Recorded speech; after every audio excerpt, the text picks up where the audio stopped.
நோக்கி முதல் பயணத்தை ஆரம்பிச்சிருக்கேன். எங்களுடைய முதலமைச்சர் அவர்களுக்கு, முதலமைச்சர்னே சொல்கிறோங்க, எங்கள் முதலமைச்சர் அவர்களுக்கு வருக வருக என கோவை மக்கள் சார்பாக வரவேற்கிறோங்க. நீங்கள் செய்த பணிகளை எங்களுடைய அருமையான வேலுமணி அவர்கள் சிறப்பாக சொன்னார். ஏன்னா திருப்பி நாங்கள் அதை எடுத்து மறுடிச்ச நேரத்தை விரையமாக்க விரும்பலை. ஏன்னா பல்வேறு திட்டங்களை எங்களுக்கு செஞ்சு கொடுத்துருக்கோம். இன்றைக்கி ரோடு எங்கள் கோயம்புத்தூர் மாவட்டத்தை பார்த்தீங்கன்னா எங்கே பார்த்தாலும் இந்த பாலங்கள் சீக்கிரமாக போய் நாங்கள் சென்றடையக்கூடிய வழிவகைகள் செஞ்சது அடுத்த 50 ஆண்டுகள் 50 ஆண்டு இல்லை 100 ஆண்டுகள்ங்க.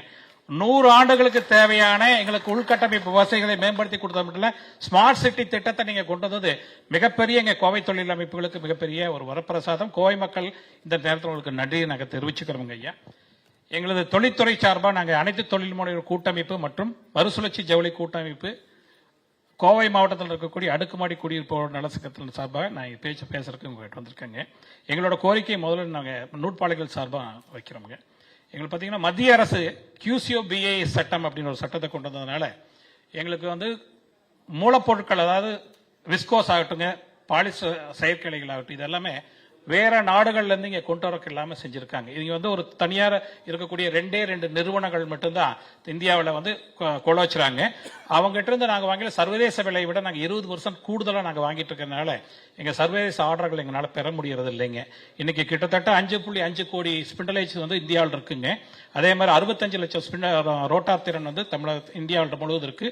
அதில் குறிப்பாக 50% மேல நூற்பாலைகள் இருக்கக்கூடியது தமிழகம் தாங்க.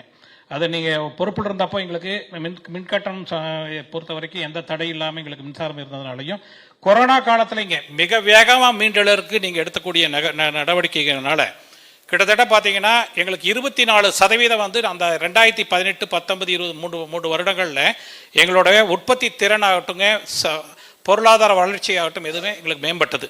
இப்போ இந்த 2022 பார்த்தீங்கன்னா தொடர்ந்து எங்களுக்கு மின்கட்டண உயர்வுங்க. 2022, 23, 24, 25 சொல்லிட்டுங்க 4 வருடம் எங்களுக்கு 64% மின்கட்டண உயர்வுங்க. மின்கட்டண உயர்வு 5 ஆண்டுகள் அங்கே உயர்த்தல, அதனால தான் உயர்த்துறோம்னு சொல்லி 1 வருஷம் ஏற்றிருந்தாலும் கூட மின்கட்டணத்து உயர்வுக்கு இங்கே யாருமே நாங்கள் எதிர்ப்பு தெரிவிக்கலைங்க.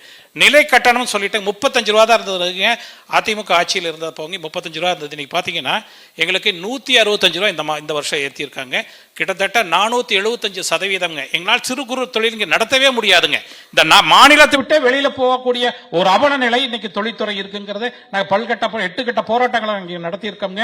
8 கட்ட போராட்டத்திலையும் பார்த்தீங்கன்னா எங்களுக்கு அந்த நிலை கட்டணத்தை குறைக்கவே இல்லை, இன்னைக்கு வரைக்கும் குறைக்கல. அதே மாதிரி பிக்சடு சார்ஜஸ் சொல்லிட்டுங்க போட்டது, அது டிமாண்ட் சார்ஜஸ் சொல்லிட்டு பெரிய நிறுவனங்களுக்கு எங்களுக்கு போட்டிருக்கோம். ஒரு 2500 நிறுவனங்கள் இருக்காங்க. அந்த HT லைன் சொல்லி அந்த லைன்ல